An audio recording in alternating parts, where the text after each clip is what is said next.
as you said, it was the stuff of fairy tales. Be the first Barbadian to play at Wembley.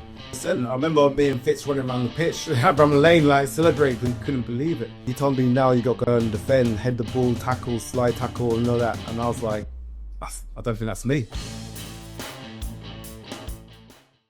So, welcome to episode 2 of Latics Lives. I'm delighted to be joined today by the legend that is Emmerson Boyce. How are you doing? I'm good, thank you, and thanks for having me on the podcast.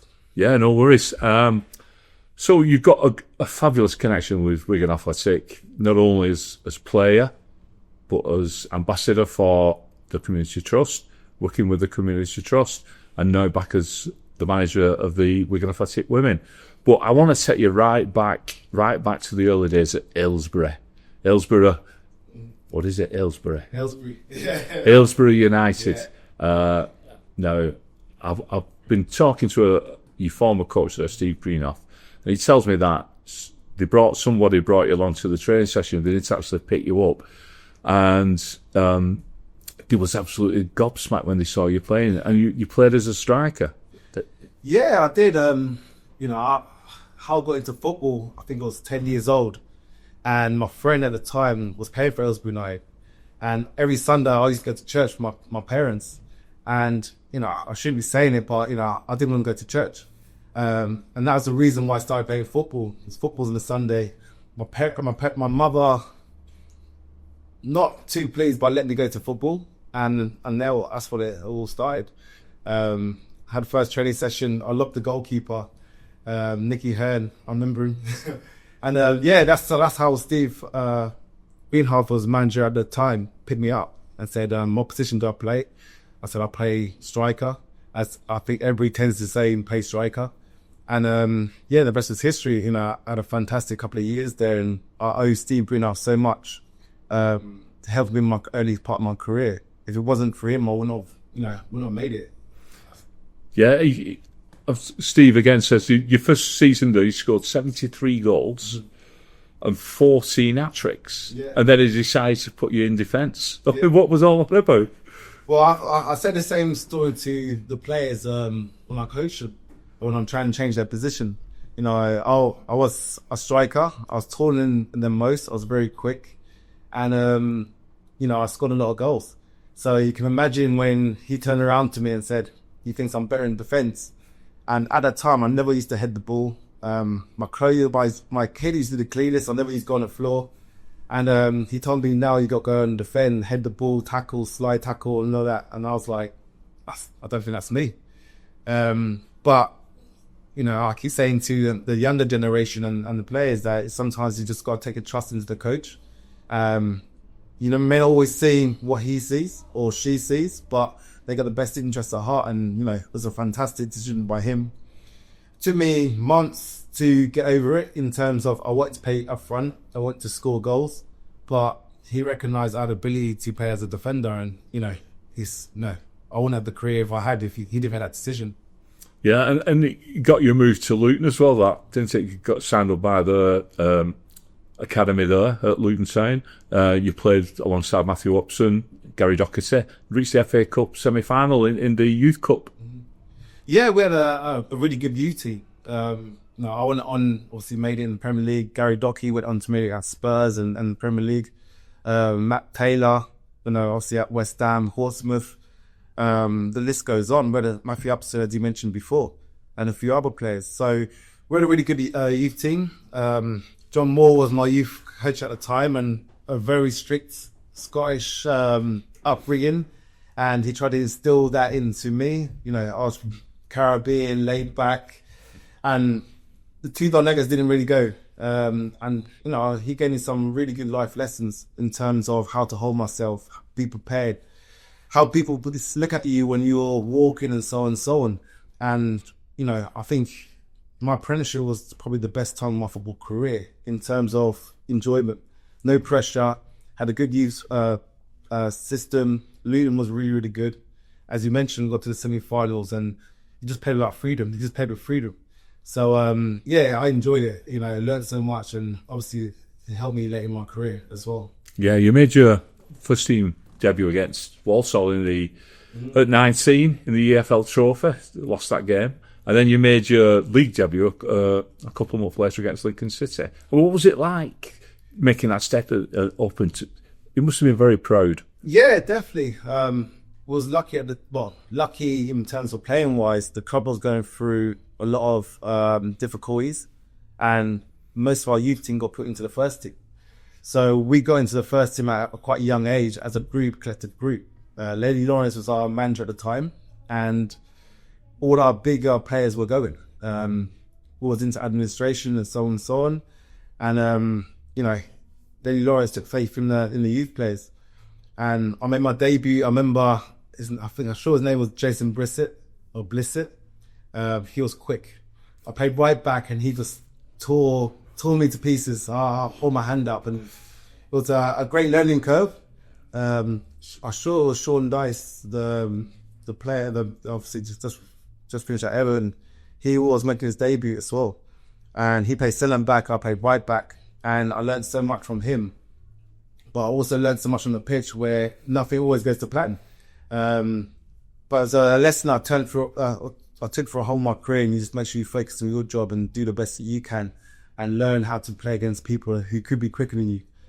And then obviously I made my debut, elite debut, and again, that's just magical. It was absolutely fantastic in terms of the atmosphere, playing against names that you recognise on TV, and then playing in front of crowds is, it was something I wanted more and more.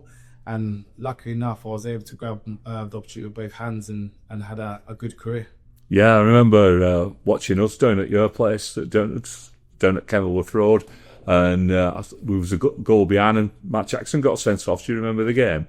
You know where I'm coming now with this one. Jason DeVos scored the equaliser. Yeah, you were marking him. Yeah, was I marking him? He is 6'7" though. Yeah, he's a bit bigger than me.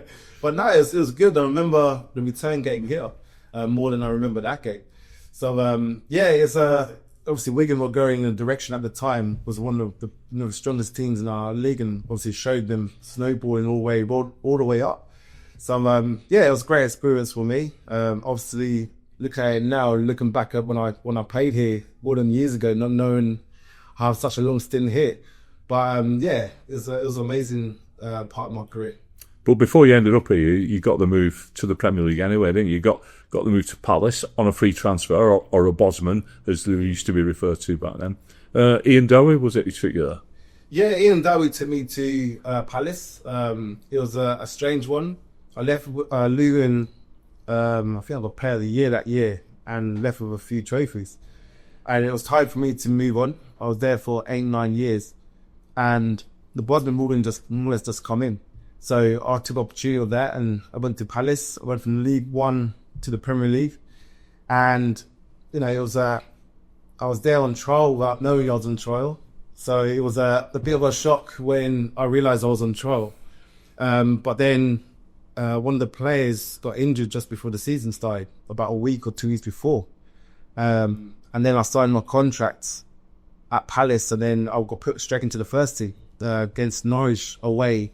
Darren Huckabee was on fire at the time, and I was marking against him, and I'd done really well against him. And then I played my second game, I think on the second game against Birmingham, who Julian Gray was, I think his name was Julian Gray, was a hero at Palace. Just left Palace and went to Birmingham, and I had a really good game against him. So suddenly I got the confidence from the manager to say, actually, I could do a job in the Premier League. And and it was a fantastic experience. Unfortunately, I broke my foot on metatarsal before the end of the season. I missed out on the last couple of games where we got relegated. So, but yeah, it was going from League One to the Premier League was it's a dream made in. Yeah, it was really, really good. So you spent a year in this Championship trying to get Palace back up, but it didn't quite work out. End of that season, Paul Jules stepped in, didn't he, and brought you here along with Fitzall from Palace. What was it like, Sammy, for the Latics back at that time? Yeah, I owe Fitzall. He convinced me to come up here. I had no interest to come up north, to be honest with you. I always saw the weather. It was always raining. It was always cold. Whenever I played up here, it was always raining, always cold. So he convinced me, said, look, the manager likes you. It's got a good project here. They're bringing a lot of players and making a really good effort in the Premier League. A really good push. So I spoke to Paul Jewell. He told me the project. He told me what he wanted from me. He told me the vision of the chairman, and it was something that I couldn't turn down. And then, lucky enough for me, signed for Wigan, and never dreaded it was done go as good as it did. But you know, it was on Slappies. Yeah, so it goes to show that I got a massive connection with the club. Yeah. And I think the season later we brought Mario Melchiot in, didn't we? And then did you switch to centre back around that time? Yeah, I was at right back. I bought to replace Pascal. So I was with him in the summer, and we had a good conversation regarding that side of it. But yeah, I started off at right back, that famous season where we stayed up at Sheffield United. And yeah, I moved into centre back, and then I think Mario came in. So it was good. We played again with him, Tyus Bramble, Maynard Figueroa, Paul Sharda, Oduzu, Jackson. I learned a lot, and I was willing to try to learn as much as I can, and them players around you, you're gonna learn and get better. Yeah, and that you mentioned the game at Sheffield United. I mean, that was some feeling doing the game we had to win. We went there. Lee McCulloch got red carded. We were down to 10 men. I think Danny Webber had a golden chance, didn't it? But we made it. I mean, the feeling after that must have been utter euphoria. Yeah, 100%. I remember being Fitz running around the pitch, around the lane, like celebrating, and couldn't believe it. But yeah, to play that game, so much pressure on that game. I think the year West Ham won at Man United as well. So we both went into that game against Sheffield United thinking a draw or one of us will win. It wouldn't mean much because we didn't expect West Ham to go to Man United and win. And then we heard the West Ham score, and we was holding on for our dear lives. And Emil Heskell was absolutely fantastic that game. Striker, defending, everything he was doing. He literally galvanised the team. And to win the game, and then obviously stay up in the goal difference, it was a nervous time throughout the whole 90 minutes. But thankfully we did it. Yeah, fabulous sense of the season that. And obviously we cannot talk Wigan Athletic without talking May the 11th, 2013, FA Cup final again. Skippered us to the win. The connection with Joseph's goal as well, with Joseph Kendrick before the game. It was like a fairy tale in itself, that particular game. Does it still live fresh in your mind? Yeah, 100%. I think it's one of them moments you can't forget. It's nice that you see it sometimes on quizzes and pub quizzes and wherever it may be. But no, it was as you said, it was the stuff of fairy tales. Something that you live for, especially when I was growing up. I'm in the park, Alfred Perez Park, and with my friends, and you're pretending they're playing the FA Cup final. You scored a goal, you have your jumpers down as goals, and you pretend you walk up these famous steps and hold a lift. And to actually do it in real life, be the first Barbadian to play at Wembley, skip to the side. When we won the game, I remember walking up the stairs and just see the sea of blue all across, and all the Wigan fans, and you can see on their faces, the disbelief but joy. And for me, walking up the stairs, being honoured to be captain as well, it's a special moment, special memory. And as you mentioned before the game, we took Joseph on the pitch, our lucky mascot, I always say, and we just looked at him and knowing that if he can believe in anything. And he gave us the strength, and it was thankfully Martinez came with the tactics, just said just play your game, enjoy it, believe. Matt Manuel was absolutely fantastic, and it's nice to see him still playing now, and he makes me feel old. But yeah, it was a magical moment, and we went into that cup final full of confidence and not really believing that we're going to win it, but actually get the result. It was absolutely fantastic. Well, I'd just like to take this opportunity to say thank you for giving me the best day of my life, because it certainly was. 100%, and it's nice that when we go around the town and people see us, and because at the time we didn't really know how to celebrate, because obviously we got relegated, and then we had the parade afterwards, and we didn't really know how to actually celebrate it. But looking back on it now, a part of my career, you wouldn't change it for the world. And, I think I know you speak for yourself, but I don't think we could change that moment. It's something that can live for us forever, and to go away from the game knowing that we won it, it speaks volumes of the success the club had at the time. Yeah, and you spoke there about being the first Barbadian to win the FA Cup. You also played for Barbados. I mean, you must be really proud about that moment as well. 100%. It was nice if I go back to the cup where David Wigan took the cup over to Barbados and took it around the schools, and it was a proud moment, just not for me, but obviously for the island as well, to have their actual FA Cup in Barbados in some of the schools, and some of the kids be able to actually touch it. Something they see on TV is absolutely amazing, and a credit to David Wigan for doing that. Playing for Barbados was a special moment for me, captain. My parents played Barbadian, and when the opportunity came along, I couldn't turn it down. And, I had a great experience, traveled different parts of the world.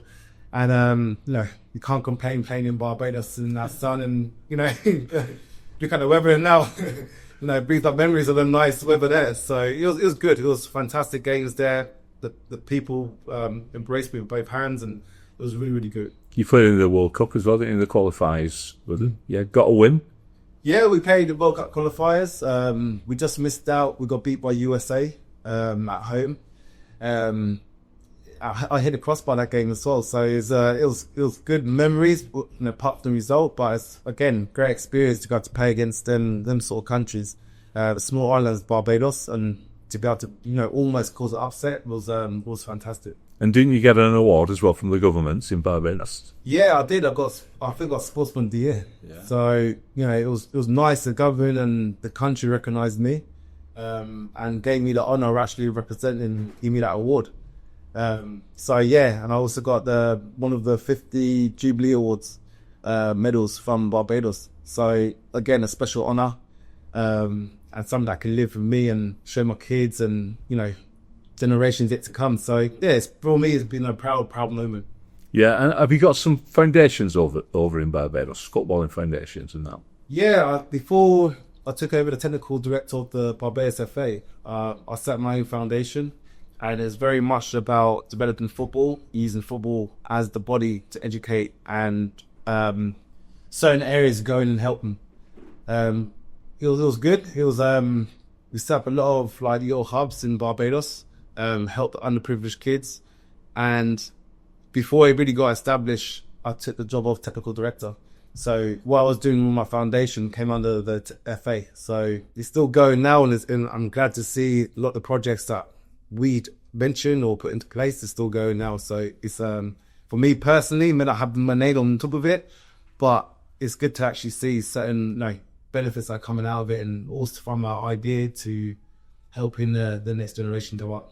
Yeah, and you've done a lot of community work. Street Soccer USA as well springs to mind. I know about that. I mean, that was a really good charity to work for as well, weren't it? Yeah, it's excellent. Street Soccer USA is a homeless organisation, and I was part of it at the beginning, near the beginning of it. And to see it now, it's doing mini World Cups all over the world. So it shows you how big it's growing from a small little get-together in New York to actually helping people to grow, helping people off the streets, giving them another opportunity to get back in, their life back together. And then obviously the other side is education, and I'm still in touch with a lot of people now, and it's good to see the journey from what I saw them to actually progressing and making a massive impact in their lives. So yeah, they still talk to me, and I still promise I'm going to come back over there and play a couple of games with them. Yeah. And the Community Trust at Wigan Athletic as well, I know you've been working with them. When you was a player here, you used to do coaching sessions along with them, didn't you? Yeah, well, I was a trustee at a stage, and I firsthand saw the fantastic work they do behind the scenes. And obviously the programs they do is helping the community as a whole. So I'm still a little bit involved in as much as I was before, but it's good to see, the projects are still going. The community is getting better and better in terms of the projects they do and the programs they put in place. And it's nice to see the smiles on different people's faces. So it goes to show that football can embrace a lot of people and help. and used to season football as a body, but also helping the community as a whole. Indeed. And looking ahead now, you're back at the Latics and you're managing the Wigan Athletic Women's team. What a season you've been having! It's fantastic because first season, it's a new group put together, and have they overachieved? Possibly, because I don't think many people thought that we can be as successful as we have. Started pre-season wasn't the greatest. We lost our first 2 games, pre-season games, 4-0. So we thought it might be a long season, but the players have been absolutely fantastic. Each and every one of them have been absolutely, work hard, come to training, certain standards, playing the games, everything they're doing is absolutely at their max, and I couldn't be prouder of them. We've got a massive game this weekend against Blackburn Community, and if we win that, we'll go 6 points clear. So it's going to be an interesting game. They're coming. I think they feel hard done by from the first game. I think they should have got something out of it. So again, they don't come with a hard game, and we've got to be prepared for it. So it's a nice little, incentive for the players to go the whole season undefeated in terms of league-wise. So it's a challenge for them, and hopefully we can do it. And looking to the future, Hedgehog Lane up at Orrell, looks a fabulous facility that's for the women to be based at. Yeah, I think you look at the chairman. He's backed it. He's gave them a massive facility, a fantastic facility to be at. Same the rugby side of it as well, the rugby women. So the players are looking forward to that. I think we're there March 9th. I think we're so next month we'll be playing our first game there, and it's going to be a special occasion. I don't know how many seats are there, but I know we're going to have a good following. Another thing I'd like to say, the Wigan fans that come absolutely, follow us up and down every home game, every away game. They're there, so they show the great support. The community is taking in. Wigan fans are taking in the women's game. So the chairman has done a fantastic job. Our players now are living up to it, and as I say, it's another chapter in Wigan's history. Wigan's history in terms of women's football. I think you've given a lot to the football club, Emmerson, both as a player, a coach now with the ladies, and also the community stuff you've done. So I'd just like to say thank you very much on behalf of the supporters and the Community Trust as well. No problem. I'm lucky enough for the fans have always embraced me and always back me, and even when I'm not having a good game, they always cheer for me. So I can, as a player or former player, you always like to give back, and I'll be lucky enough being given opportunities to give back at Wigan, Barbados, street soccer, different charities. I've been in a privileged position. So as long as I can make a positive impact, I'll continue to do that. You're an adopted Wiganer, that's all I'll say. Thank you very much. No problem. Thank you. Bye.